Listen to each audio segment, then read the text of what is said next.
but they have such a massive database of givers and teachers that they were able to match a lot of the names.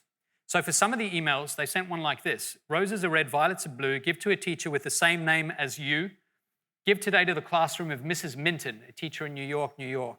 And there were an incredible number of matches. There were a lot of people who were matched with teachers with the same name. And the effect was colossal. So what they found was that when you matched people to givers to the teachers, there was an 8 times greater rate of giving per email opened, 3 times more for each donation. So donations were on average $27 when the names didn't match, but $85 when they did. It's a huge, huge difference, more than 3 times. People feel just much more generous towards others who remind them of themselves. And for every email sent, they got 10 times more when they sent them to people who had matching names. So Google Images is a powerful tool for us and seems to have its own inherent biases. 11% of all CEOs in the United States are female, but if you type CEO into Google image search,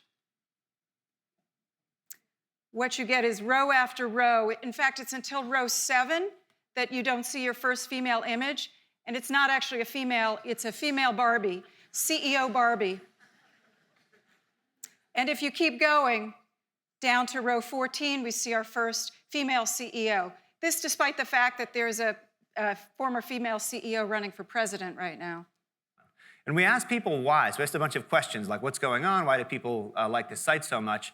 And one of the questions that we asked them was, as you were waiting for your results, how hard was the algorithm working for you?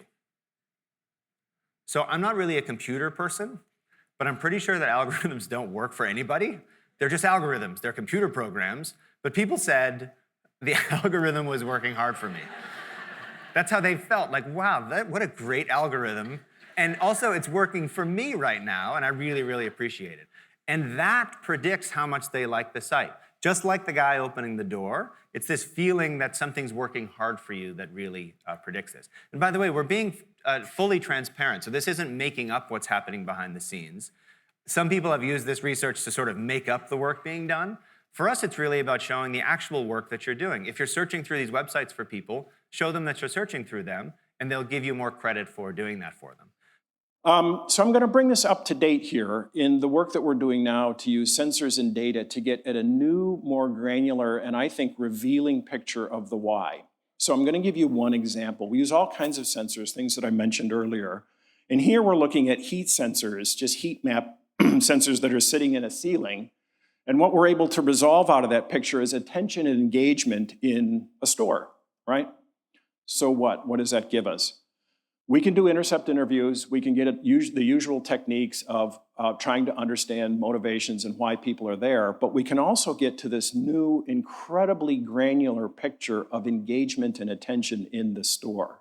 We can get to pictures of how often people go cross-category. What does the full store path look like? What does the length of a trip look like for millennial moms or for grandfathers?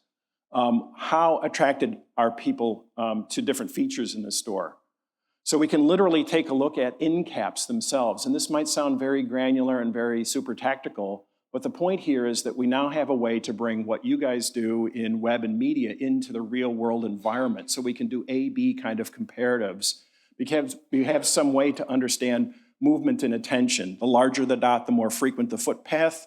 Towards the red end of the spectrum is more dwell time. So we have a way literally to start to dismantle the real world and look at attention and engagement and how well all the things in the store or the built environment or the point of sale or the brand are doing at their job of getting attention. At about 4,600 years after Samaria, the printing press is invented in the 1500s, and after this you get about one big talking technology every few hundred years. You get the post office so people can send notes to each other. You get the telegraph. You get the telephone. But by the end of the 20th century, every 5 years, teenagers seem to be using a different technology to talk to each other. Phones connected teens in the 1980s, but by the 1990s, everybody was on AOL Instant Messenger.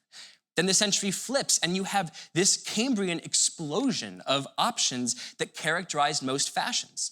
You have texting, In 2004, you have Facebook and YouTube. 2006, you get Twitter. WhatsApp in 2009. Instagram in 2010. Snapchat in 2011. Emojis, Vine, Yik Yak. Each of these apps have features that each of these apps are fundamentally pictures or words in boxes, but they all have very distinct cultures. Nature, we know, is actually very tied to creativity. So people who took walks in parks or next to water for 30 minutes were able to solve more problems and more difficult problems than people who did not.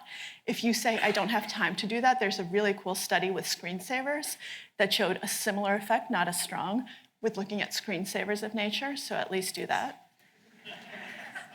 Taking walks. Even things in your surroundings that seem totally unrelated. In one study, people who wore white coats had more creative insights than people who didn't. So somehow the white coat activated concepts of I'm smart, I'm a doctor, I'm someone who's, maybe I'm a scientist, I'm someone who's very creative.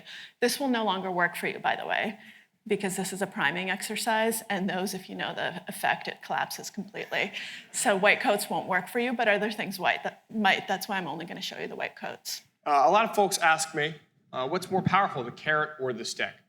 And there actually is an answer. I mean, everybody is motivated a little bit differently, but by and large, the stick is more powerful than the carrot. And what I mean by that is the threat of losing $20 that you have in your pocket is more motivating to change your behavior than the lure of gaining $20 that you never had. I can guarantee you there are a lot of folks in this room that would mow their own lawn to save $50, but wouldn't mow their next door neighbor's lawn to make $75.